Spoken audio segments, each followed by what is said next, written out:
Spears and Steinberg. You know what the fuck it is? Aries and Andy, Jew and the Jerk. You know it's time to get this work. The real raw, gutter, uncut cocaine. No political corrections. Always sleep. Fuck being awoke.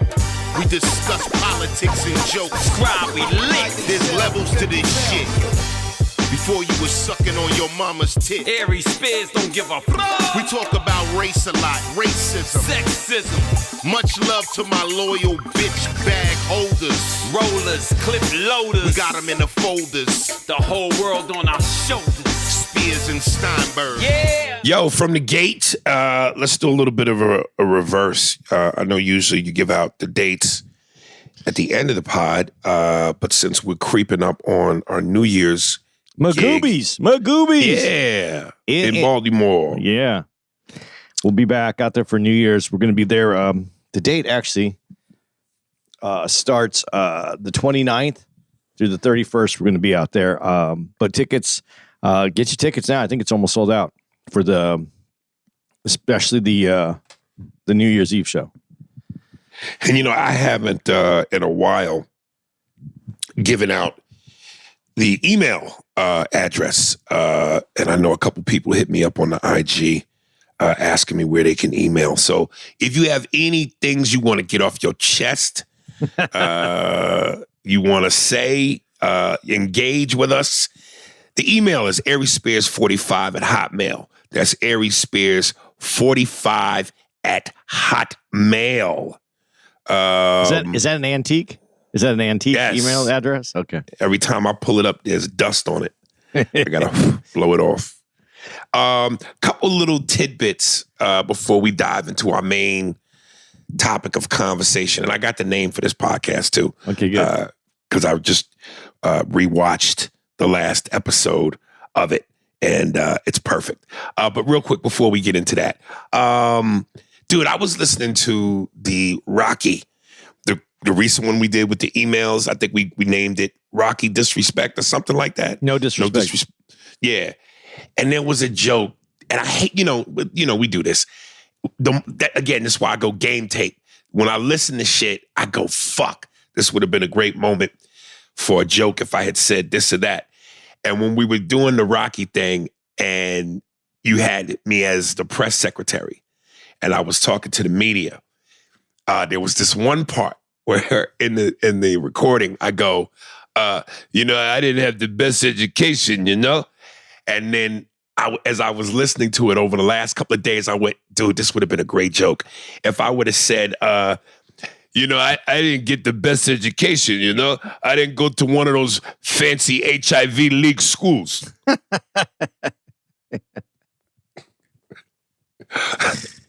Just a little quick, ba-dum-boom. Yeah. That would have been great in that rhythm. Yeah, but dude, you could put Rocky in anything. I swear, we talked about it. You could do him in anything, and he's the guy, the Rocky, not Sylvester Stallone. The Rocky character is so. Oh yeah. He's in. But I was just No, because when I was listening to it, there was a lot of great beats. And as I'm just going over it in my head, listening to it, I'm going, damn, that would have been funny. Or if I said that would have been funny. So, once the moment is past, the moment is past. But when you're building that momentum and you're trying to create that avalanche of comedy, that would have just been perfect. Yeah, I just loved it anytime you say anything. And sometimes when you're talking, I don't know if other people notice this, but because it's your voice, and you do these rhythms, and when your voice moves around a little bit, sometimes you'll say certain words, and I hear certain characters that you have in just regular speech, and it's just one word I'll hear, and I'll go, oh, and then it'll just start making me laugh. Just one word. Hilarious. I'm excited about this little piece of news, folks. January 15th, it is back. Season 3, Godfather of Harlem. Yeah, you know what? I've forgotten about it since it's been so long. On Epics. Yeah, I don't know why. I wonder why that is. It seems like they take forever to come out with the new seasons. Like I know, I think it's also in January. What's that show we loved? Mayor of with Jeremy Renner. Yeah. I don't remember the name. Mayor of Easttown. Is it Easttown? So I don't know. It's some town. It's I think it's Mayor of Easttown or Mayor. It's whatever the town is. But that's coming back. And like I said, January 15th, Godfather of Harlem, season 3. But Jesus, it's been so long since season 2, but it's here. Yeah, I'm gonna have to go back and watch season 2 just to remember where we left off, though. Yeah. In other small news, I went to go see this movie. What's it called? The Christmas movie about the Santa Claus who's kicking ass. I don't know. You know what I'm talking about? The guy's got the candy cane in his mouth on a holy night or horror night or something. John Leguizamo's in it. It's basically about a Santa Claus, a real Santa Claus, who ends up on some like Bruce Willis Die Hard shit and whoops some would-be robbers' asses very violently as they hold this family hostage in this mansion. But anyway, they showed a preview for Woody Harrelson's next film. I forget what it's called, but he's playing a guy who is trying to go from coaching in like the CBA to the NBA. But because somewhere along he did something where he fucks up, so to make amends, he has to coach an entire basketball team of retards. I don't think they said it that way. No, that's one of the running jokes in the movie. It is whenever people go, hey, are they? And they start to say the R word. And then Woody Harrelson will like violently punch him in the gut or kick him in the nuts. But you got to see the preview of this movie, dude. Like one of the main star players is the female. And you know the joke I do, McDonough. Yeah. Like, dude, they are clearly that. In the face, in the actions. And it's like, this is what I'm talking about when I go, yes, God damn it. This movie is needed. Knock it off with the political correctness shit. These people are making fun of themselves. But the main basketball star is a girl. And the way she talks shit to Woody Harrelson, I mean, talk shit to the point where you, like, if he goes all out and insults her for being what she is, she deserves it. She's a cunt, nigga. You have to see this preview, Andy, because if you don't see the preview, to soft ears, it'll sound like, oh, that's fucked up or shame on you. But when you see this preview, they are going for it. No holds barred. They are going for it. I'll look it up afterwards. I was going to look it up now, but it'll just take us off what we're doing. Well, you know, it's funny because the main thing we're doing is talk about basketball. Yeah. With, Shaq. But dude, this fucking preview. And listen, the attempt at this before was, if you remember that movie with Johnny Knoxville. Yeah. With the Special Olympics. With the Special Olympics, and he's training them like to be in like the Olympics. But that, in comparison to this, feels like a softer version. They are going for it in this shit. I'm telling you, when you see the way the girl insults him, and like anything else, the trailer is meant to get you hyped and want to see the film, and it's a buildup. So from the time it starts to the time it ends, the way they cut this thing together with this girl and her bitchiness, and it's like what you're thinking is, the nerve of you, bitch, to talk to me like this and have this kind of fucking arrogance. You are fucking retarded. How dare you? Where is this confidence coming from? But dude, they play it up. I love it. It sounds. I want to see the preview. Someone like Woody Harrelson, I believe, could pull that movie off. So I'm excited. I'm excited to go check that out. I'll definitely look for the preview. You said something though. You said a name that kind of bothered me, and I got stuck in that for a second. You said like Bruce Willis shit. And right. You called me the other day because you said Bruce Willis had passed because somebody. I thought he did. Yeah, because someone put that out on the internet. Yeah. Here's my question. Here's a guy.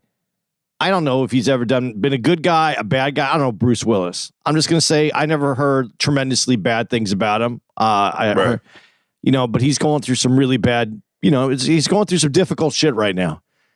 Well, who are these people to get off on putting out that people have passed away? What is wrong with people? You know, that means the kid's going to hear it, the parent, you know, other people. Why do people want to do that to other people? Why? I just don't understand that. Right.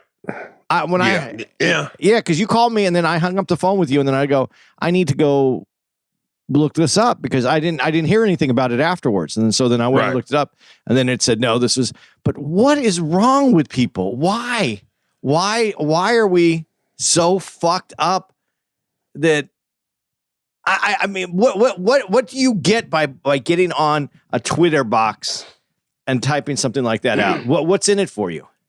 You know, like I said, man, everybody has a handgun now.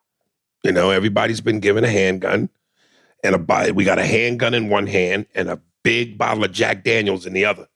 And, you know, we're all told to go outside and play. I like that you said put a big bottle of Jack Daniels in the other hand because you're fucked up and you're doing fuck. I don't understand it though, but that you know, I just, you know, here's not that I'm not trying to. I can't relate to Bruce Willis because I don't know who Bruce Willis is. I'm just saying I can relate to the idea that you're in the entertainment business. It's your profession. You work hard to get to a certain level in this business. And it's, you know, no fault of your own. Your body lets you down and it's taken away from you. And then to have these weirdos out there doing these things to you, it's why I become I'm more jaded than I think I've ever been and just not enjoying people as much. Shit like that just pisses me off. You know.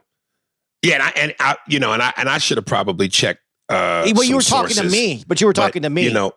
It wasn't like... Yeah, but not only that, knowing that he had the health issues, it seemed to like go, you wouldn't go, oh, that's far-fetched. Right. But, you know, you still should check the sources. But, it was, we were having a conversation. It wasn't like you posted it or anything like that. But, right. But, I mean, it's just, I don't understand what's wrong with people. And, you know, not that it's the holidays and it should make a difference, but, it's the holidays. How would you like to be sitting at home and then, you know, you're a kid and all of a sudden... You're one of Bruce Willis's kids, and that flashes by you on social. He's just fucked up. People are fucked up. I'm just sick of fucked up people. Yeah. But so I'll get off that little soapbox there. I don't know why. It really bothered me. And then when you said Bruce Willis's name right now, just went right there immediately. Right. I'll tell you something that you know, kind of fucked up as a fan of something. You know, obviously. The news for comic book geeks and the DCEU. I kept saying DCU, but somebody corrected me in an email we'll read tomorrow that it's the DCEU. And, you know, Henry Cavill is no longer playing Superman because both, what's his name? James Gunn and Peter Safran have decided to shake things up over at Warner Brothers. And a lot of people were disappointed because they felt like Henry Cavill should have gotten a fair shake as Superman. And that whole thing, and we've talked about it, you know, that whole Warner Brothers thing has been a big head scratcher. Like, what the fuck are they doing? But the part that fucks me up, and I don't know if I told you this, but I know Neri knows this. You know, Peter Safran used to be my manager. No, I didn't know that. Yes. He was my manager for about 6 months. Like the current manager who I have now, excuse me, Jeff Chetty, who I've been with since forever, after I left Peter. He looks like Paul Rudd, like an older Paul Rudd. But anyway, Jeff's vibe and I personally have always clicked, whereas Peter and I didn't really click. He just seemed like a very stiff kind of guy. But one of the reasons why I mainly left him was because I think he wanted to fuck my baby mother. I don't know this, but I know this. You feel it. I feel it. Because every time I would introduce her, we went to Hollywood functions and she was with me. The way he would shake her hand, but then do the thing where you kiss the top of the hand. Yeah. And he just looked at her a certain way. And I went, this motherfucker is trying to fuck my baby mother. I'm not fucking with him. Now knowing where he is, I wish he would have fucked her. Because especially if I was in the tip top shape, I could be cyborg, nigga, maybe. So really, what is coming down to is the women in your life, besides you, have fucked the wrong other men. Yes. Yes. Yes. They fucked men and didn't really gain anything from it. and couldn't put you in a better position. Put me in a better goddamn spot. Okay, I get it now. I get it. I'm gonna have to send Tara out. Yeah, maybe. We gotta whore our girls out better than this. You know, damn, who was it? Yeah, you know who it was? I think it was, man, I don't want to say who it was. Just in case. But there was a famous comedian that was telling me about how oh, fuck it, I'll say who it was. It was Pablo Francisco that was telling me about how when he was starting out, right, he would go to the clubs, the comedy clubs, but he'd always go with girls. Like, he'd always bring girls. And because of that, the people in the business, this is a while ago, but the people... You mentioned this actually before. Yeah, the people in the business were he not only was he funny, but the dudes in the business wanted to be around him because he was bringing all these girls around. It's like he brought the vaginal cocaine to the party. Yes. It's an enhancement. It's a vaginal enhancement. Yes. To your comedy and your acting career. I guess that's what it is.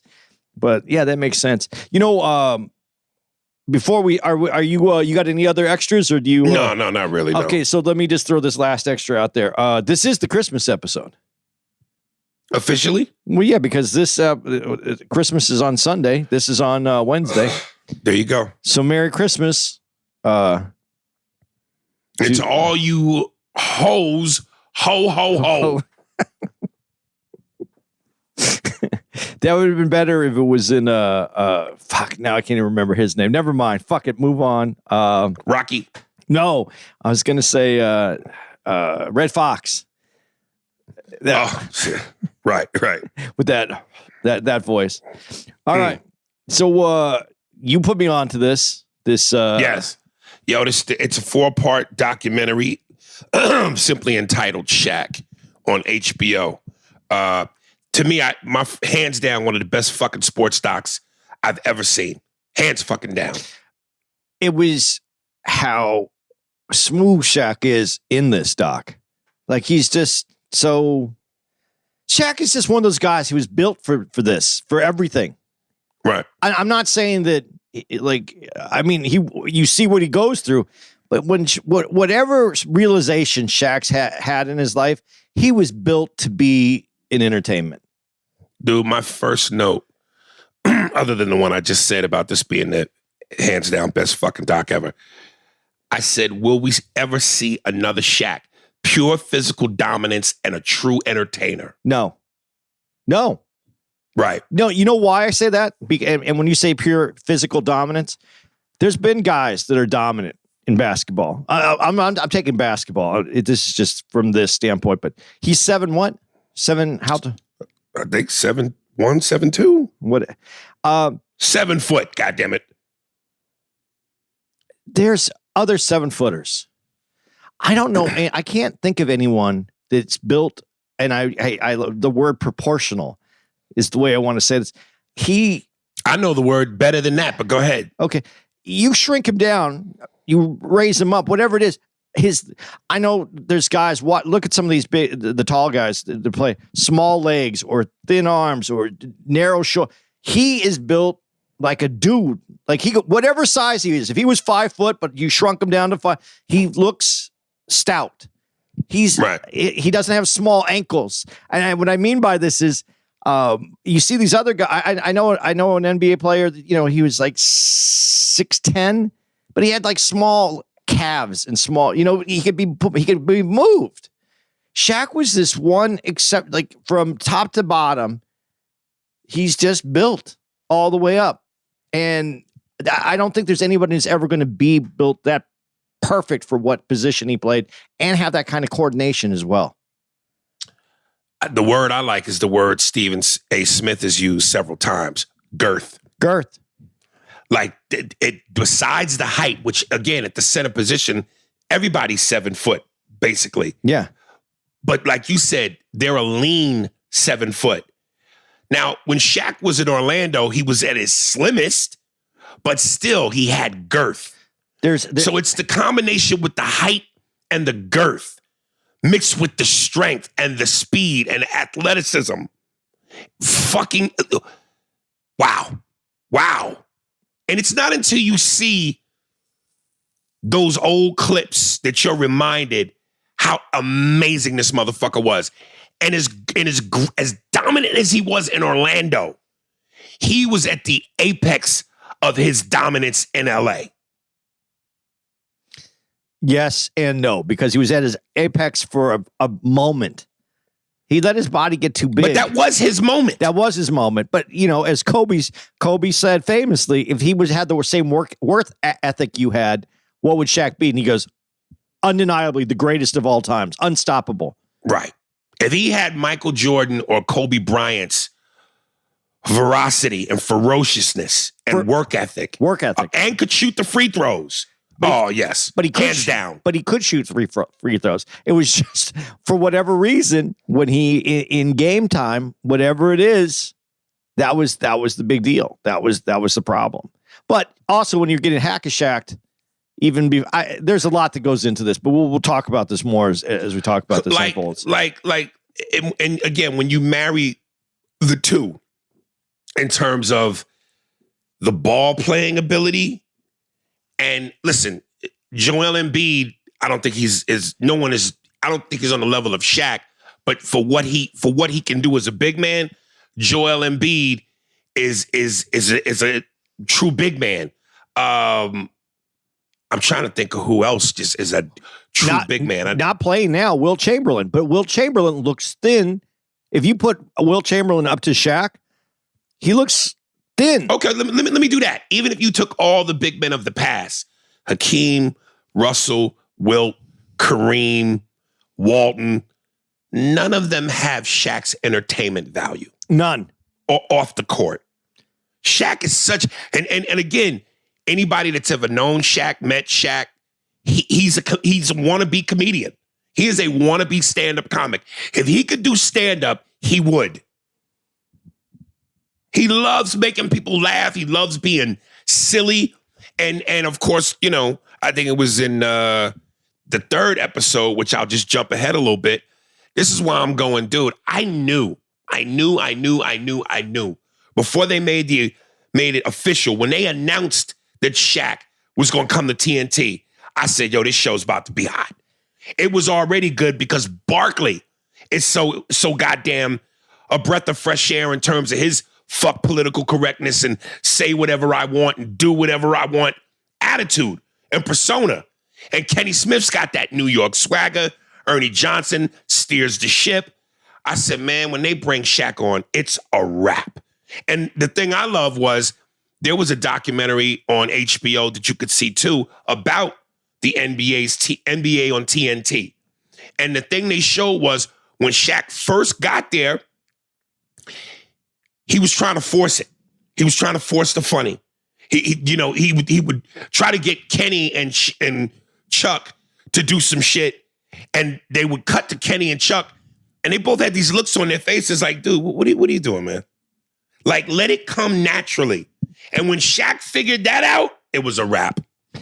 I love when that, you jumped ahead to the third episode, so let's just do that, though. But he says, when they came to him, they go, hey, we don't need you.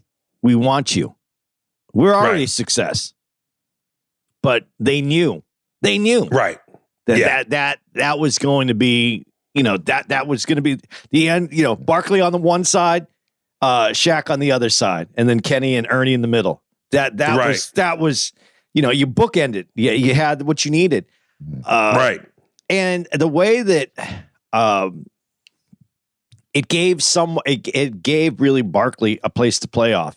And what I really love is that Shaq always uses the fact that he has rings and Barkley doesn't. And Barkley doesn't even seem to care. I love that right there. But I don't know how, this is when an executive gets it right, when they saw it. I don't know how I think it might have been fairly obvious, but they saw it and they went for it and they put it together. That to me was great. Dude, when Shaq said, I could have gone to TNT or I could have gone to ESPN, he would have been so wasted at ESPN because they would have been, I don't know that he would have had the room to be who he naturally is like he is on TNT. On ESPN, it felt that feels more like this is work, this is business, this is how you blah, blah, blah, blah, blah. And they would have obviously used Shaq for the serious talking points that is basketball, which he does on TNT. But the fact that they allow Shaq and Barkley the room to be kids, that speaks to that speaks to our treehouse. No girls allowed. Well, and the other part of it is, now you got to remember when this is older ESPN that, he was being asked to join, and the shows weren't the same. This four-piece band that's TNT inside the NBA, that four-piece, what's great about it for Shaq is Shaq likes to be the entertainer, like you just said. So now he has three other people, and he can play off other people, making others mad at each other, or that group of four works. Now, if they would have used him and they would have tried to get Shaq his own show, his own basketball show, and they didn't have the right pieces, and Shaq didn't get to be the entertainer, it's all that comedy, all the fun, the freewheeling person that he is lost. So, yeah, I agree. I think that would have been a terrible move, especially back then. Now as they've gotten into these shows where now there's four panels, and then they always have the navigator, the Ernie character that's always in the middle trying to. Really, what they have him for is to helping the producer so they can get to commercial breaks and not stay on one topic for a very long time. Is how ESPN's working at. Right. I don't ever feel that at on inside the NBA. It's different. Yeah, that's what I'm saying. It doesn't feel like a traditional. Like if I'm watching ESPN and whoever the four, as you said, the band members, whoever the four analysts are. Yeah. If it's fucking, I know he ain't there no more, but if it was Paul Pierce, Jalen Rose, Tim Hardaway, and a woman, it just felt like very suit and tie. This is how we do things, structure, and that's cool if you just want straight basketball talk. But the fact that you could get that with Kenny, Shaq, Ernie, and Chuck, but also get fun. They're not afraid to make fun of themselves. The way Shaq and Barkley, it's like big brother, little brother. Kenny is funny in his own right at times. Ernie steers the shit. I mean, you coined it right. A great band. Yeah, they are a harmonious band, man. And even more towards your point, when I watch Jalen Rose on ESPN, it's kind of a waste because he has a little bit more of an entertainment sensibility, and so I can imagine if you take Shaq, that big gregarious person that he is, it would have been completely lost. But again, that's also to Shaq's acumen of business and entertainment. He knew who to go with. He never said he made the most money by going to inside the NBA in the beginning. I don't know. They didn't really discuss the money part. It sounded like ESPN might have been trying to give him more money.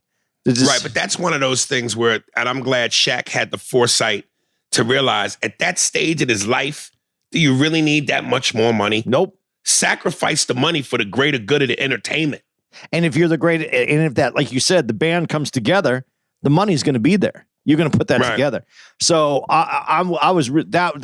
this is why, again, I go back to saying, I think Shaq, there's some people that just have this innately built into them. And these decisions that he makes are the right decisions. So that's another point for Shaq. And this is why, as I'm watching this, I'm going, as breathtaking as Michael Jordan was on the court, he was elusive and boring off of it. Yeah.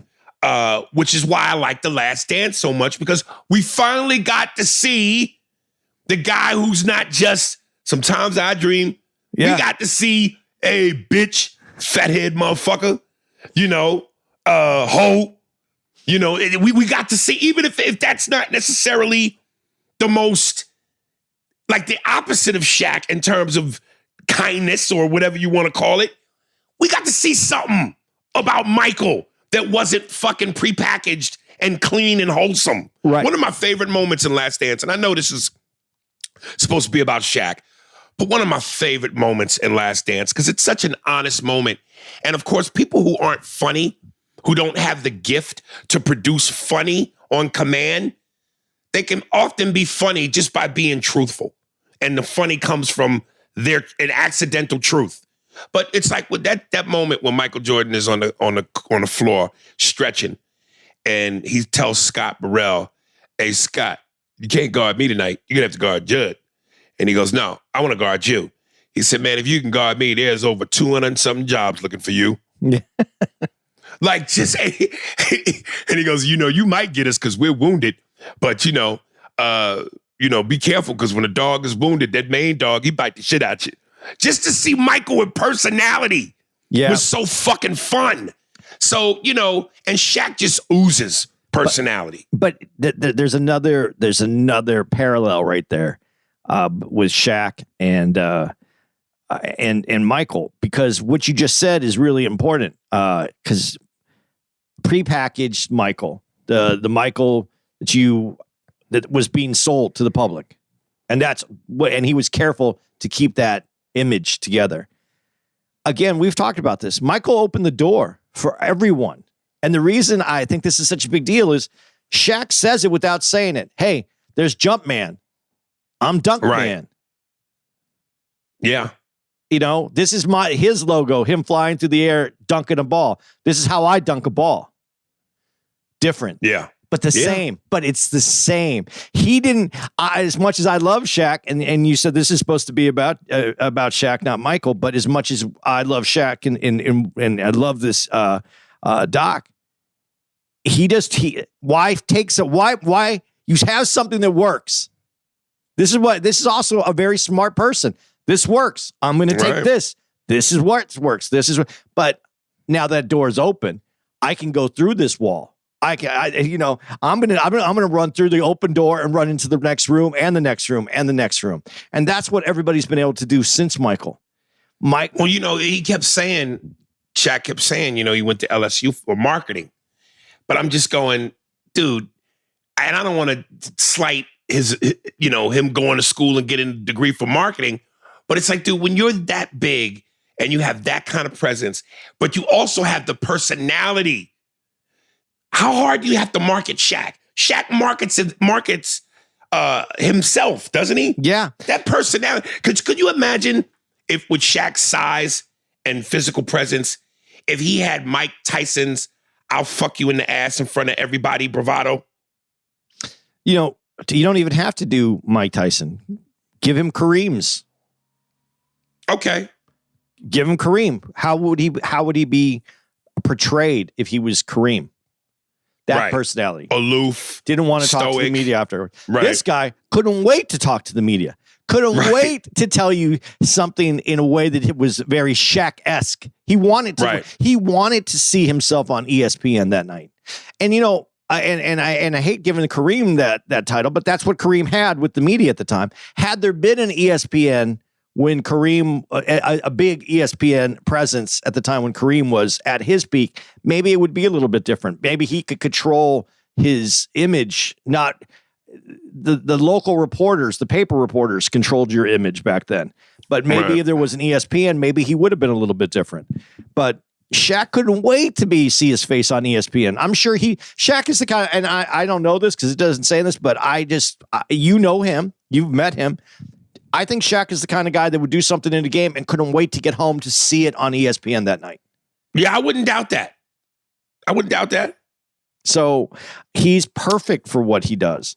But not only is he perfect for what he does as the entertainer, but again, without that skill, that ability, and he has so much skill. And listen, I don't put him as my top two picks. I told you my top two centers. I'm going Kareem, and then I'm going Olajuwon, and then I'm going Shaq. And after watching this, I feel bad about myself for that pick because he is more dominant physically. I need someone at the end of the game, though. and I know every generation likes to say that their generation was the best. You know, I'm sure my dad and your dad would scream to the rafters, man, yo, just don't understand. We had Kareem and Oscar Robertson. And I'm just going, I just feel like the 90s, our era, we're so spoiled. We really had the best of the best. And the proof is in the pudding. Obviously, MJ, hands down, dominated the 90s. But when you talk about great big men of that era, Shaq, Ewing, Hakeem, Robinson, I can't even honestly name a big man today other than Joel Embiid. Name 4 more that are legit centers. It's the Sun Center. What's his name? But the fact you got to go, yeah. I mean, but I think the reason I'm having a hard time saying it, DeAndre, is he isn't dominant like that. I don't want to say That's he's what I'm soft. saying. I'm not saying he's soft, but he's a gentle big man. He plays the game a little different, a little smoother. But Shaq just went in. No one was going to take that charge from Shaq when he's coming down the lane. No one's going to. No, because you're going to get hurt. Right. Bottom line is what's going to happen. Right. No, I can't think of any, big. That's what I'm saying. Like that 90s era, we saw it all. But the game moved away from that. The game went back to guards, and it isn't about the big man. I know, but if there was some true big men that had Shaq's type talent, or Ewing, or Hakeem in college, they would be in the pros. Yeah. It's like the basketball gods stopped making them. No, they're there. I know we're missing somebody. We're missing some. But that proves my point. The fact that we're even having dead space. Yeah. Trying to think of somebody. In the 90s, those names rolled off your tongue. Shaq, Ewing, Hakeem, Robinson. Those names rolled off your tongue. Yeah, no, you're right. And it was a different kind of game. It's more wide open. It's about the three. The big man now has to be able to step back and take a three. It's a different big man. Right. So, I know Shaq mentioned this, so that's why I want to mention this just real quick. And I want to get your opinion on this because I know you'll remember this dude. And when he mentioned it, I went, oh shit, that's right. But I'm wondering if you could really say this. I think here's 2 parts.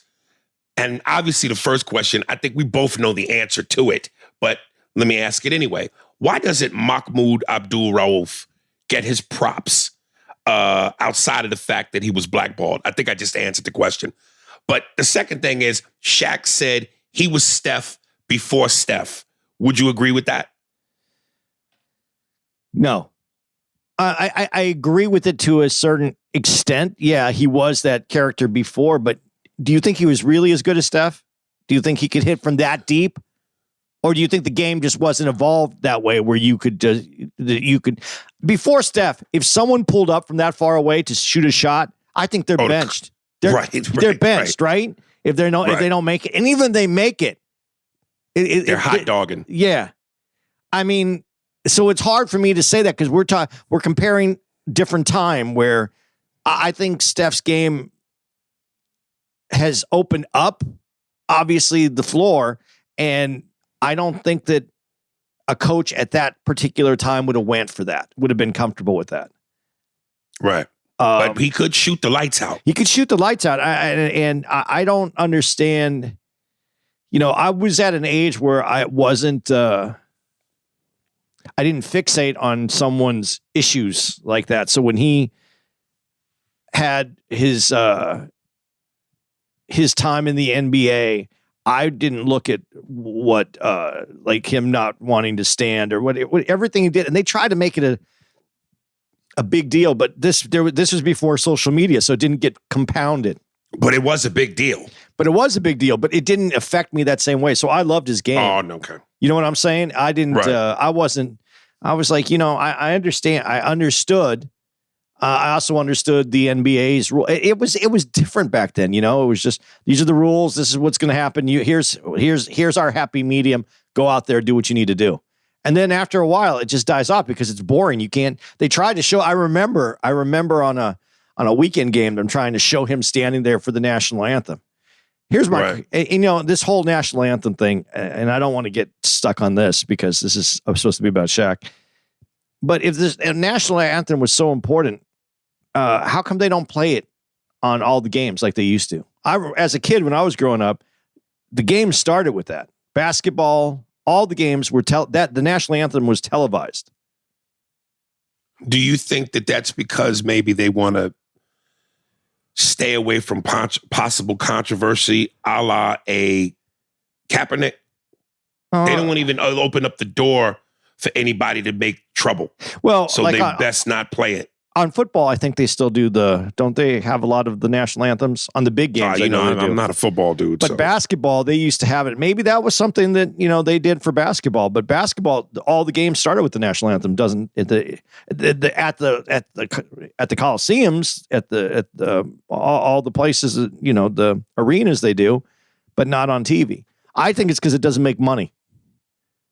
I mean, it doesn't pay for itself. Right. So, I don't know, but that's a good question. But yeah, I will say to your social media point though, do you think that if they did have social media back then, because now it seems like with social media, again, everybody has a voice, everybody has a platform, enough people may have sided with him or come to his aid openly so that maybe he doesn't get blackballed? Back then, no. I think it becomes even worse. But you don't know because you don't know what social media would have brought out back then. You don't know how many people weren't speaking. But it was just handled. I don't know. It was different. And there was rules made, and I don't know. It was a different time. And it's just the way David Stern. Listen, we're going to get off the rails here a little bit. David Stern just handled shit differently. I think we went through something with Kyrie right now, and it was because Adam Silver didn't handle it. He kind of let it cook up and turn into something. But when you say David Stern handled it, Mahmoud essentially got blackballed. Not on his doing. He made up rules, and then he just had to stand for it. That's all. And he would just turn. I think he just either turned his back away, but he had to stand. And so they came up with a compromise and it was done. But he still was blackballed, though. Yeah, he was. But it wasn't because of what Stern did. It was because it got put out into the media. Nigga, when we tell you stand for that goddamn anthem, nigga, stand for that anthem. Well, God damn it. Here's the thing about nigga, who does this nigga think he is? Turning around, putting his hands over his face like he's wearing a goddamn mask. Let us see your face, nigga. Chest out, chin up. Salute, nigga, salute. Everybody has a right to protest, and I get that. And here's a little. I don't know how you deal with this. In the aspect that when you go play in another country, or you go to the Olympics, or you go, they play whatever country's national anthem, and generally people just stand for it because it's just part of the procedure. I like Colin. I'm sorry. I like Colin Kaepernick's way that he did it. I think that out of everybody who's had a protest and did what they wanted to do, there was a couple that I liked, but Colin Kaepernick's was great because when what's his name, Tim Tebow used to kneel, no big deal.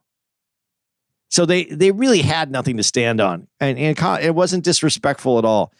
So anyway, without getting too far into that, like I said, I thought Stern handled it. It wasn't good for him, but he knew that it wasn't going to be good for him overall. You're protesting America in America. It's not going to be the best, and people don't even know how. You didn't have a voice after the media put that out that you could tell people why you were protesting. So this social media, although it's great that you can actually get your word out, but the arguments that would have ensued back and forth would have been tremendous. So who knows? Listen, when you're an entertainer, certainly I think when you're an athlete, you have to have a little bit of an ego. But then I often wonder where the line gets blurred between egotistical and narcissist. Because there's a moment where Shaq, and before he left Orlando to go to LA, when he was like, yo, the motherfuckers need to pay me. I think Alonzo Mourning got 100-something million, so he felt he needed more than him, and he's the better center. And Shaq made a point where he said, I was looking out for Penny by making management sign him, which, and to me, felt narcissistic because he was really looking out for himself. Because he said, they was going to sign Chris Webber, and we didn't need Chris Webber. We didn't need two guys who could do the same thing. Penny knew how to get me the ball.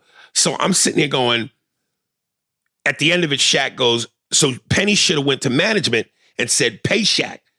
So is Shaq being narcissistic? Because it seems like when he says that, he's like, I looked out for Penny by telling management to sign Penny. No, you told management to sign Penny because that was going to be good for you. Well, and now you want Penny to go to management to tell management to pay you because that's good for you. It depends. Are you looking at it as Batman and Robin? Are you thinking about it, where this is the dynamic duel and we need to stay together so that we can accomplish our goals? If he's looking at it like that, then it's not a narcissistic idea. If he's looking like he should want me here because I make him look good and I can get anybody to make me look good, then it is narcissistic. But I think that he honestly loved the relationship that he had with Penny. And I think that, I don't know. I smell more ego and narcissism than anything, because Shaq even said at the great on that 30 for 30, do you believe in magic? He said, whoever team is my team is, that's just a useless title. When you're young, you care about those useless titles. But when you get older, that don't mean nothing. But when I was in 1920, it had to be my team. So, to Shaq's own admission, he was an egotistical motherfucker. Well, dude, I don't think you could play a sport, especially basketball, if you don't have some narcissism, if you don't have an enlarged ego. I mean, come on. Listen, guys get on the court and you have to believe that you're the best player. But to what you said, what are your real intentions? If your real intentions are about being the 1-2 punch, being the Batman and Robin and winning titles, don't you have to sacrifice a little bit of paper? Like, let me jump ahead again. On the same episode 3, when he said Pat Riley came to him and said, look, man, I could pay you this many hundreds of million, this much, like 100 and something million, and you'll have no players. It'll clear, we'll to pay you what you want, we'll have to clear the fucking roster. And you'll have no players. Or we can pay you a little less, and you get to keep Walker, Zoe, Gary Payton, Posey, D. Wade, Udonis Haslem. You get to keep a team. And Shaq said, I went for the team. Well, that's also because you're older now. You're not as egotistical. And physically, you can't do what you used to do. Yeah. But it felt like the old Shaq, meaning the younger Shaq, would have been like, nah, yo, fuck that. Pay me this money. Fuck that. Well, there's also the other part where you're comparing money to being the best. And that's, at that particular moment, he was one of the top players, if not the best player in the NBA. And you want that to be reflected. The only person who's never been that person is Michael Jordan.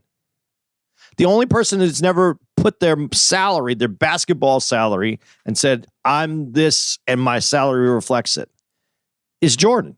Jordan never made money until the end of his career with the Bulls. Right. He never made money playing basketball. I mean, he made money, but that was... Yeah, most of his money came from the endorsements. Yeah. So, that's different. But people...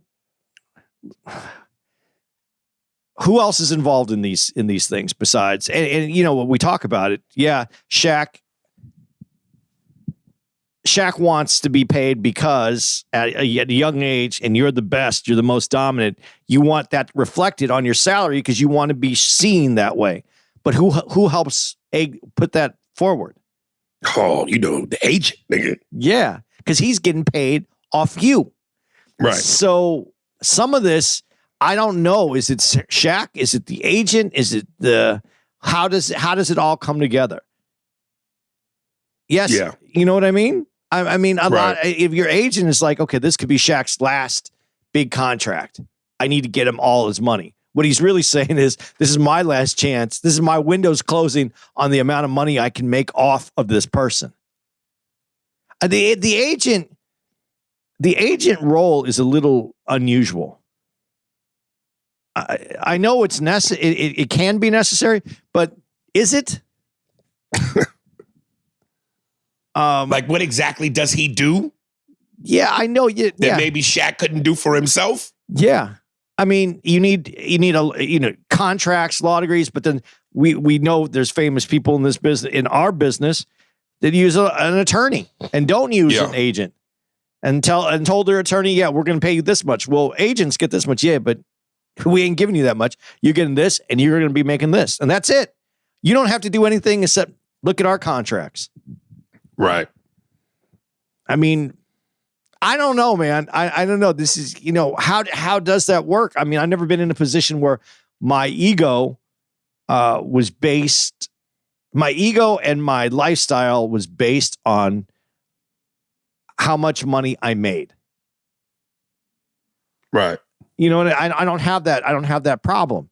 But if you are the number one, if you're the number one athlete in the NBA, and you have statistics to prove that you're the number one, don't you want the team to reward you like you're number one? Yeah, I mean, I'm always a fan for you should be paid accordingly. But if you can, like you just said, if I can have more players, if I can have... But that's also you realizing where you are in your career, and you have to be realistic. Yeah. Yeah, we're seeing it in the NFL a lot with quarterbacks taking these extremely high salaries and then complaining that they don't have anybody to throw the ball to. So I don't know. This is I don't know where ego and financial and narcissism and just your place in an industry line up together. And I don't think that I think even in what we do doesn't count. And I don't mean to sound like I'm bypassing entertainment, but we're talking about a much smaller window. We can do comedy forever. As an actor, I mean, people have been acting for years. Some of the best actors have started off young and are old. I mean, the window is much larger. As an athlete, you only have so much time to make that money, and you don't know what's going to happen after your career is over. Yeah. No, I hear you. Yeah, I hear you. So when is it narcissism taking place, and when is your value and your opportunity to earn the priority? I don't know. It's a tough one because I've seen people who sign for less to stay with the team. Now they're not the number one player, but they sign for less because they want to stay with the team. We need you. Yes, we can only pay you this much, and then you get into the middle of the season and they trade that player because it was a good contract and they can get someone better. Right. So I thought you needed me. Shaq would often say him and Kobe were the best 1-2 punch in NBA history. That was a tough one for me to hear. Well, here's what I was going to say. Between Shaq and Kobe and MJ and Pippen. Now, to me, Shaq and Kobe were equally as potent. MJ and Scottie weren't. Michael Jordan was clearly the star of the two, even though Pippen was very potent. Kobe and Shaq won 3 together, but Shaq won 1 without Kobe. Shaq won 2 without Shaq. Kobe won 2 without Shaq. Right. Kobe won 2 without Shaq. Who's the better 1-2 punch? Shaq and Kobe or MJ and Scottie?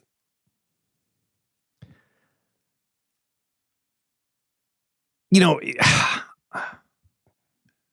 and to me, keep in mind, Michael and Scotty went 72-10, which is a record before 73-9 Yeah. Warriors broke it. But it don't mean a thing without the ring, and they didn't get one. So fuck that. And MJ and Scotty won 6. Kobe and Shaq won 3. I think it's really important when you talk about a 1-2 punch in sports that someone that the 1 and 2 know which one is Batman and which one's Robin. I think it's a better team when one knows which one they are. I think Mike and Scotty is Batman and Robin. Right? Shaq and Kobe Are Batman is Superman and Batman. and Superman. Yeah, and that's a tougher way to play. That's a tougher. When they won the championship, when it was Kobe and Shaq, and they won that first championship in LA, there was a definite Batman and there was a definite Robin on that team. I know that Kobe was still great, but when you're throwing lobbing a ball up for the big man to come dunk it, that's the Robin throwing the ball to Batman, right? Am I wrong? Right. No, you're right. So that's the way that I see that. I can't see it the other way. I just can't.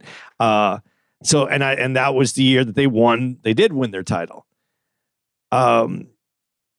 I think that when you have a team, when you have a situation where you had Michael and you have Scotty, and you have two people that are willing to take that position. I mean, Kobe could have stated that as Robin, but he didn't want to. He wanted to be Batman. I think that Scotty was always willing to allow Michael to be Michael. He never tried. There was no way that he was going to dominate. Or is it that no one ever thought that they could be Michael, be better than Michael? No, I think that was a clear-cut case of Scotty knew he was not, Michael was the god. So if Michael he knew he was a strong angel. If Michael went to any team, is anyone going to say, no, this is going to be my team? Let me jump ahead to what you just said to prove this point. I wrote, I don't give a fuck what you say. If you put Michael Jordan on that 2000 Blazers team with a 15-point lead in the fourth quarter with less than 5 minutes to go, game 7, there's no way then the Blazers lose that series. No. The way the Lakers blew that. But I think if you put Kobe, there's no way that you lose that series. Okay. Kobe and MJ, the same motherfucker. Yeah. But Pippen missed the assignment. Yep. So that's the difference between MJ and Scotty. Agreed. But now getting back to, you got to go back to these guys though. Is that really the end of them because there was 2 Batmans? Can you have 2 Batmans on a team?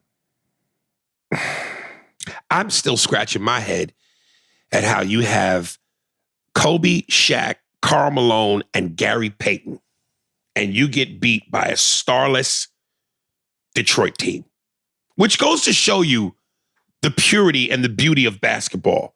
Yes, the superstars are supposed to count. Yes, the superstars usually end up being the difference. But on that Detroit team, Chauncey Billups, Rasheed Wallace, Ben Wallace, Tayshaun Prince, and Rip Hamilton, there's no superstar there. And they beat them dudes. Yeah, but they were a really good team.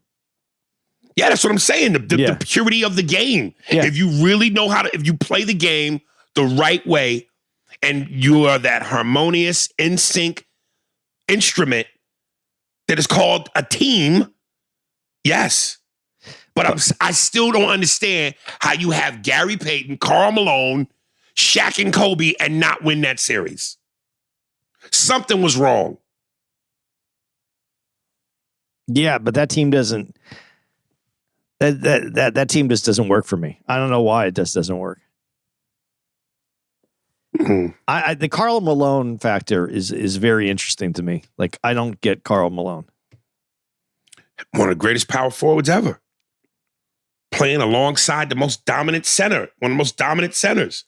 You got Kobe, Gary Payton, bona fide point guard. Yeah. So someone falls on someone. I don't know. Dude, I love when they play. Like, look, and once they got past that team, and let's be honest, that Blazers-Lakers series, that was the finals. Because once they got to the finals and they played the 76ers and how Shaq and them was like, yo, we steamrolled to the finals so quickly because we swept everybody that we had all that time off. Yeah. And the Sixers were in rhythm and we got them in rhythm and they beat us that one game. And I truly believe that if that hadn't been the case, the Lakers would have swept their way through the whole goddamn playoffs. But I love at the end, like it's so funny. After that first game, when the famous, Allen Iverson walking over Tyronn Lue, that first win, and they cut to Allen Iverson in the locker room basically going, now they know we can beat them. They know we made our mark. I'm like, niggas, stop it. There's no way y'all really believe y'all was going to win this series. So much so that, dude, at the end of it, when the series was finally over, I love when they cut the AI, he just goes, too much Shaquille O'Neal, man. Just too much Shaquille O'Neal. That's how dominant. Like, they had no answer for that motherfucker. Well, and that was the other thing during his prime. I mean, who can you put on him? And that's where the Hack-a-Shack comes from, because there's nothing else you can do except. And they were talked about, and I love this in the doc too, where teams were getting as many centers as they could just for the fouls. Right. I love the moment when, and this is again, whatever that aroma is that you get after a win that sometimes can go to your head and make you think stupidly. Yeah. I love when Shaq was talking about, I'm eating Frosted Flakes, and Jerome give me the paper, and Matumbo's like, I'm going to play him one-on-one. Like, in other words, because we got that first win, I don't need no backup. I got this. And Shaq said, that right there, sign of disrespect. I'm going to bust his ass. And then they cut to fucking Dikembe with 1,000 ice packs on. But that is part of why I say you have to be slightly a narcissist to be an exceptional player. You have to believe that. You can't go into a game fearing the other opponent. You can't. You lost if you walked in fearing the other opponent. Yeah. Yeah, and when he said I think when they won their second title in the finals against New Jersey, and then that was Kerry Kittles, Richard Jefferson, Vince Carter, and Jason Kidd, and Keon Martin. Byron Scott was coaching that team, and he was just like he kind of alluded to what AI alluded to, and was just like, there's nobody in this league that can stop that big man, and that's everybody's problem, not just our problem. The other 28 teams have the same fucking problem. But now, if Shaq... He said when Shaq made up his mind to play, that was it. It's over. But he needed to make up his mind to play. That was the downside. But if Shaq could make his free throws consistently, does it change everything? Does he win more championships? Absolutely. I think if Shaq made his free throws and took his weight seriously, his regiment, and again had a Kobe-like approach, oh, absolutely. Do you think if someone would have sat him down as he got a little bigger and said, "This is your body when you came into the NBA. This is your body when you're playing in Orlando. This is the amount," like what they said, the amount of pressure that each pound puts on your legs, your ankles. Do you think if someone would have spoke to him at the beginning that that could have influenced him? Do you think or do you think Shaq was going to be who Shaq was no matter what? I think Shaq was going to be who Shaq was, and as Shaq as he alludes to a lot in this documentary, the one person that had his ear like that or could have his ear like that was his father Philip Harrison and Jerome. Yeah. So I'm sure they talked to him. But Shaq was, listen, you could do all the talking you want to somebody. A grown man is a grown man. And no matter how influential you are, a grown man is going to do what a grown man wants to do. And Shaq liked to party. He liked to eat. He liked the girls. He liked to have fun. I love when Phil Jackson goes, Kobe said, look, I'm not into spinning rims. I'm not into girls. I'm not into none of that. I'm into basketball. No hanging out, no going to clubs. I'm into basketball. Shaq was into basketball too, but he was also into that other shit. Yeah. And that's the difference. So do you think there's a lot of people that play basketball and are great basketball players, and they have a singular focus to be the greatest, to be one of the greatest basketball players ever. That's not Shaq, though, is it? No, I think Shaq thought he already was one of the greatest. So he was Yeah, he was content in knowing he was a bad motherfucker. Whereas Michael and Kobe were possessed with, I have to beat you. You cannot beat me. Which is why, again, I know we talk about Shaq, but when Mike finally won, no one else ate on his watch. Yes, you people bring up the Orlando Magic. Yeah, he got back from baseball. He didn't have basketball legs. He wasn't in shape. He didn't have his wind.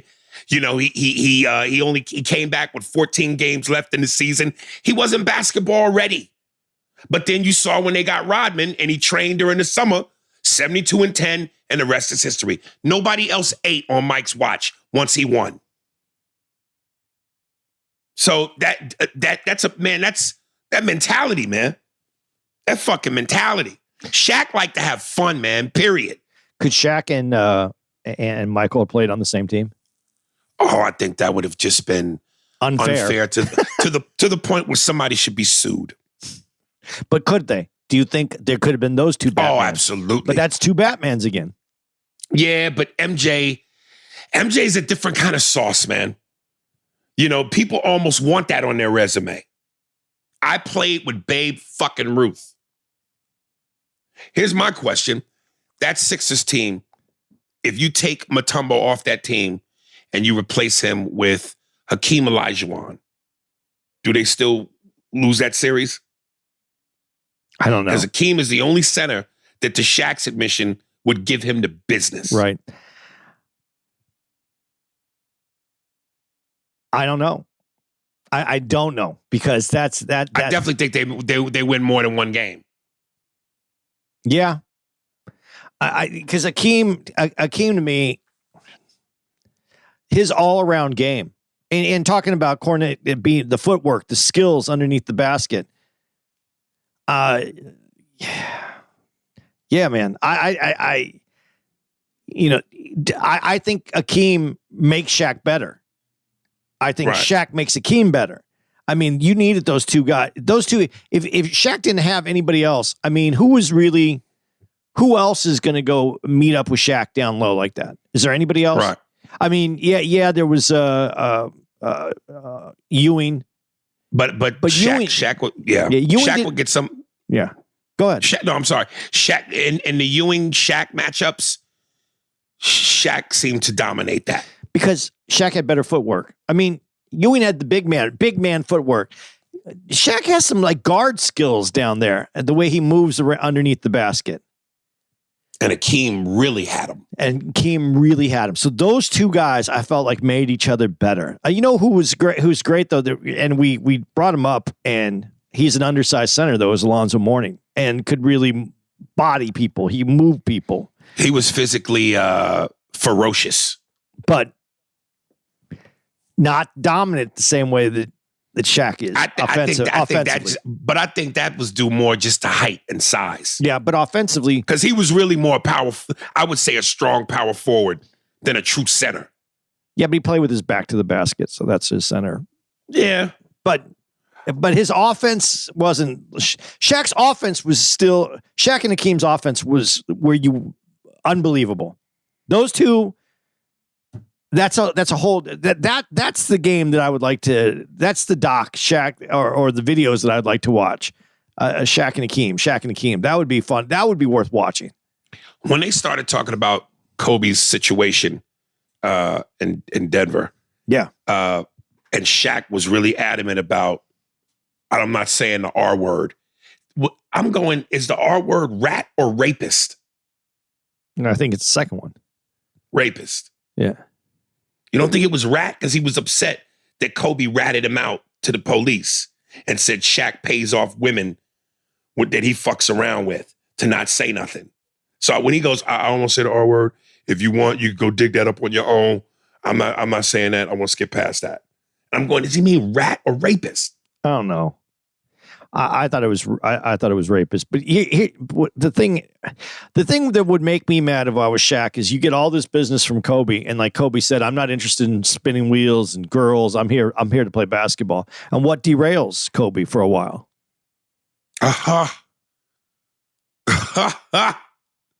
That, my friends, is irony.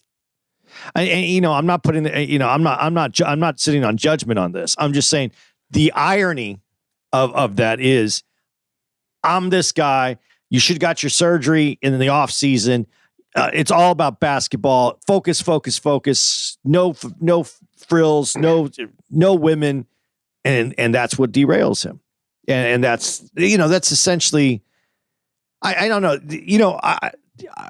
Can you imagine? And this is where I give Bus a lot of credit, though, too, because Bus isn't really talked about here, except in passing and Shaq wanting his money. But Bus is. How does Bus decide to do the things that he does? You go after you go after Shaq. You got to bring him in.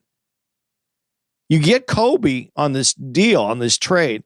You have this nucleus, but then when it comes time to break up the band, how does, everyone thought that Bus was wrong, completely wrong. But I understand it. It's, this is the harsh reality. And this, if you are egotistical, this is what cuts into your ego. Kobe's the younger gun. He's the Lamborghini. He's the young Lamborghini that's ready to, Shaq is the big diesel 18-wheeler. And I love this quote by Brian B. Shaw when he said, you can't put the tread back on the tires. Yeah, you can't do that. Yeah, I got it. So Shaq's, he's older, the mileage. If this is about business, basketball business, do you stay with the 18-wheeler that is breaking down or headed towards being old? Or do you keep the young gun that's revving and quick? Phil Jackson, though, you can't trade Shaq. Phil Jackson knows more. Here's where Phil was wrong when he brought that up. He goes, I've never seen that trade work, whether it was Wilt leaving Philly to go to L.A. or then Lou Alcindor leaving Milwaukee to come to L.A. I've never seen that trade work for the team that loses that person. Well, they lost Shaq, and here's irony again. Phil wins 2 more rings with the young gun. Yeah. So Phil was wrong. Not only was he wrong, I did that moment though when he goes, and you shouldn't really worry about this because you're not going to be here next year either. And then and then he gets him to come back. Bus should get more of a better documentary because Bus is a very interesting and integral part of all these careers that have gone through LA. So you see it, but I don't. But let's not. I don't think we should take it lightly that Phil's no idiot. When he retired and said he was done, he came back to coach who? The young gun. Yeah, he knew what Kobe was. Yeah, and if Kobe just had a couple of pieces, which he got, Ron Artest, Lamar Odom, Andrew Bynum, and Pau Gasol, you just gave MJ some players. So it ain't like Phil said, I'm going to come back to a real challenge and coach the Knicks, who sucked. He said, I'm going to go back to the Lakers where I know the biggest piece is Kobe. Right. I don't know. It's still a very interesting how it all broke out. Shaq, the fact that he did go get his other championship while he was still, he didn't change himself at all. He just went to LA. Went to Miami, teams up with Wade and D-Wade. Yeah, now we did it again. Well, you know what? But here's the thing, though, and this was my first note on that last episode when he said when he went to Miami, y'all think? Oh, he said it like his motivation because he said LA threw me in the garbage, so y'all think I still can't do it. So when I went to Miami, I said, okay, I'm gonna show you. But then I'm going, but did he really do it? Because it was D Wade. Shaq was stinking that series up. D Wade, flash, and I love how they cut that together. And I watched that series. Yo, D Wade saved that series. If it wasn't for D Wade, Shaq don't have another ring. Shaq was so garbage that series. Well, he was injured. No, that was the year before. His first year with Miami when he said that Jermaine O'Neal gave him the bruise to the thigh. Yeah. That next year, he wasn't injured. You're right. He just started, that age was like, nah, nigga, it ain't you no more. And D Wade showed his ass. Yeah. I want to go back for a sec. Two quick things. How much pussy do you think Rick Fox got? Before this haircut that he has now that he's oh rocking? My God. Let me tell you something. If Jesus was ever truly proven to be black, he's Rick Fox. Did you like his hair though in this? You like how he looks? Dude, it's not for me to like or dislike. Fact of the matter is, Shaq used to call this nigga Pretty Ricky. For a reason. But I know he got a lot of pussy, man. Dude, he had to. He had I don't know what's wrong with this dude that he isn't in more things today. You know what I mean? Because he did act a little bit, didn't he? And was not bad. Just handsome as fuck. Has all of his hair. Tall, athletic. Good. I know, man, shit. I don't understand why he hasn't got more out of this. But yeah, I used to, when I would watch it, I'd say the same thing to my friends when I'm watching these games. This dude must just be tearing it up. Oh. Let me quiz you real quick. Tell me what this word spells. I'm going to spell it for you. It's something that Magic Johnson and a lot of black people say. Ready? Here's the spelling. S-U. Did you say F or S? S as in Sam. Okay, S-U. S-U-S-S-E-S-S. Success. No. Sussess. Everybody know that Shaq had a lot of success. That nigga pronounces success. See, when you put Magic's dialogue together, this is what I'm saying. Like, Magic improved because he was going to be a businessman. When I'm in the playoff with the Orange basketball, I had a lot of success. Stop fucking with Magic. Man, he does not pronounce the C in that motherfucker at all. It's success. That nigga is straight deboned the snake, nigga. Dude, they gave him a talk show when he couldn't talk. Listen, he's Magic. It's who he is. Listen, the thing is, when I had a basketball in the playoff, you got to be successful. Otherwise, you don't win no trophies. Success is important. Leave Magic alone. My last little bit on this. Shaq has to be one of the most fortunate big men of all time. He has had some of the greatest 1-2 punches ever. Him and Penny, him and Kobe, him and Wade. And if he was the Shaq of old as opposed to an old Shaq, he would have won with LeBron. He would have gave LeBron his first ring. Shaq and LeBron, I forgot that nigga played for Cleveland. Yeah. For 1 year. But it wasn't. Shaq became the ultimate journeyman after Miami. What was it, Phoenix? He was in Phoenix, but he went to Phoenix, I think, to get healthier. He did get... Phoenix has a good medical team, and I think they helped him get healthier, but, he was too old. Yeah, he's Phoenix, Cleveland, and then he finished in Boston. Like, again, if Shaq was even a portion of what he was in LA, I don't know about Phoenix, but he definitely, if he was a fraction of what he was in LA, with LeBron, that's a ring. Alongside the big three, Ray Allen, Paul Pierce, and Kevin Garnett, that's another ring. Easy. Yeah, but he was, he was old. Yeah, his body was done. He was old. He was too heavy. He had to be weighing around 400 at the end. Nah, I don't think that much. Like, dude, wait, they said he was 370. Yeah. Yeah, they said in Miami he was 370 something. Yeah, I think when he got 400 at that size, isn't that hard to get to? Right. He's just a big boy, man. I love him. I think that he is a value to sports and sport entertainment because I think, as I said, Michael opens up the door for people for business. I think he opens up the door. He kicked down the door for being that personality. I mean, as much as we talk about Chuck and he comes from more of my time and he played in Phoenix, Chuck has a very funny, soft, I don't want to say he's a little bit more soft-spoken than Shaq. Shaq is just he's the louder, more gregarious, fun.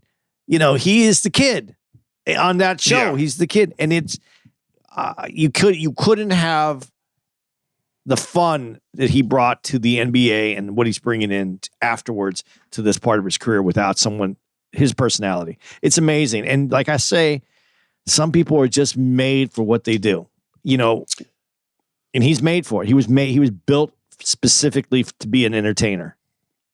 And on a sentimental note, I ain't gonna lie, because I relate, when Shaq to his, he admits, hey man, I fucked up. You don't know what it's like. Like, I had two women who I love. Yeah. Shawnee being his second one, his first one. And he goes, I was just a big, rich, spoiled kid, man. And to be in LA, which, when you talk about pussy, oh boy. And then to go to Miami, when you talk about pussy, oh boy. So he basically fucked off both his relationships. And the part where he goes, when you come home and you look in the room where your kids used to play and they ain't there no more. You look in the closet and their clothes ain't there no more. And you got all this square footage and it's just silence. Man, that fucking touched my heart, nigga. Yeah, that was my only critique to this documentary that I think it was a good fourth episode. I think that I would have liked to have seen another episode. I thought they condensed that a little bit where you didn't really get the retirement, his emotional state, with his personal life. I think that could have been another episode. I think there was something else in there, but maybe he's saving that because he's still a young man and he's still going through it. I mean, he's still young. I mean, how old is he? 40? No, I think close to 50. There's still a lot to be said for him, I think. Even at that last episode when he's sitting in a chair and he's talking about it's date night. And he said, y'all fucking up my date night. And I'm just going, and I won't know because I'm not Shaq, but I would just go, damn, to be that big of a personality, that famous, that rich, to have this big, huge home or homes, and you're dating. And you gotta know. You can't be naive. You gotta know to some extent, every woman is gonna pretty much say yes to you because you are Shaq. The money, the fame, what you got. I guess you just weed that out until your instinct or your gut tells you this could be the next one. Or you just play that game of, does she really like me for me? And now with the missing kids and the women that did love you gone, and that just seems like a sucky place to be in. Yeah, but he knows where he's at, and he's still up for making his life better. How do you not see? Like, to me, yeah. You have to go through it, but I'm sure that he has a fast way of weeding people out. You can't have a personality like that, and where you're around people and you're that person, people are either going to fit in that in his niche, or they're going to get out of it. There's no way that it's a tough thing. It either is or it isn't. Right. So Yeah, I mean, even when he was describing being old, he was like, I'll go to a nursing home. I'm not going to force my kids to let me live with them. He said, but I'll buy the nursing home and then turn this into a video game room or a rec room or blah, blah, blah, blah, blah. And then I just slide off. I don't know, something about him saying that. I'll just slide off. Like he's that in tune with reality or what could be his reality. I commend that. That's a hat tip. well, I think it's when you've accomplished what you wanted to accomplish, you see where you have made mistakes and are willing to make amends, and now you're willing to put yourself out there so that you can do a better job the next go around. And that's what he's doing. He's a person that I really do admire. I've always never said anything bad about him. Always admired him for his work, his fun, what he brings to things. Just one of those guys, man, that, like I said, you just see people and you know that they were made for what they're doing. And no one's going to say Mr. Rogers. I'm going to use Mr. Rogers as the bottom line example. He had that PBS show for kids. No, a nice person. That's what he did. He had some other issues with his own family, whatever. He was made to do that job.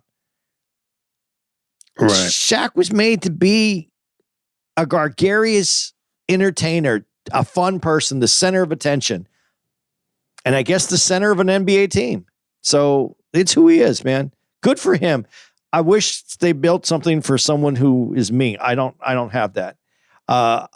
It fits.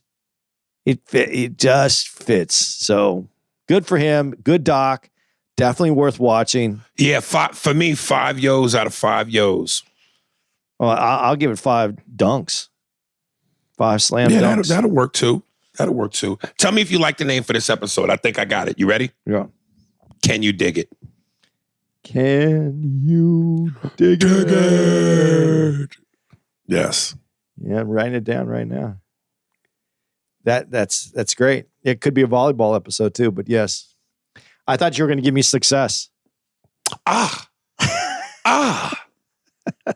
Success. No. I think I like that more than Can You Dig It? How about it's the big name is Success, it's spelled the way you spelled it, and then Can You Dig It is underneath. Yes. Success. Can You Dig It? There you go. I like that. Do you want me to give out some dates real fast? Yeah. And obviously, we let you know about our Magoobies date. It's the 29th through the 31st.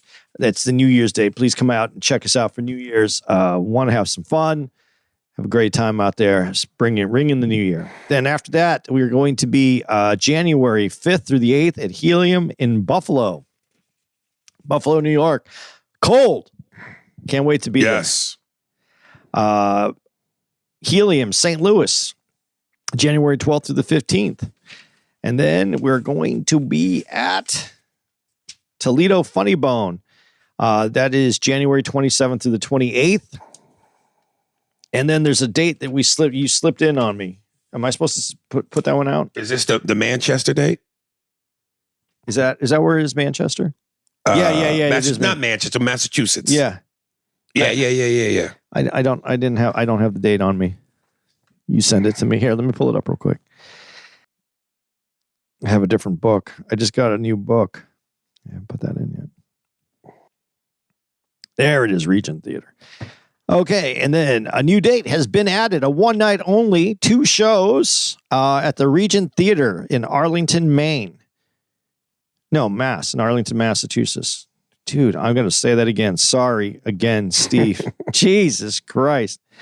And then a new date was just recently added. It is the Regent Theater in Arlington, Mass, February 4th. We'll have 2 shows out there, theater show. Please come on out and see us then. All right. I believe this comes to us from Kyron Scott. Instagram at IAM KYRAN SCOTT. Twitter at IAM_KYRAN. Those are the social handles, and I will let Steve pick something from either his SoundCloud, Mixcloud, or Bandcamp to play. I don't know exactly what it is that I'm playing. Did not. Welcome to the Starcade. That might be the name of it, called Welcome to the Starcade. Ooh. So Steve will pick one, and there we go. And again, email us at ArieSpears45 at Hotmail. Of course, you know we're at Spearsburg Pod Patreon, Spearsburg Pod YouTube, Spearsburg Pod Twitter, and Spearsburg Pod Instagram. I think that's it. We have named all the things we can name, and that is the true. Why are you laughing? I'm going to get a dog. I'm going to name him Spearsburg Pod. You should, because that's the true measure of success. Spears and Steinberg. Thanks for listening to the Spears and Steinberg podcast. If you'd like to know who's responsible for this shit, it was hosted by Arie Spears and Andy Steinberg, produced by Steve Merrick and Anthony Holmes, executive producer, Big Papa, Robert Kelly, and Matt Kleinschmidt for the Laugh Button podcast. For more information on where to find us on the internet, visit SpearsburgPod.com.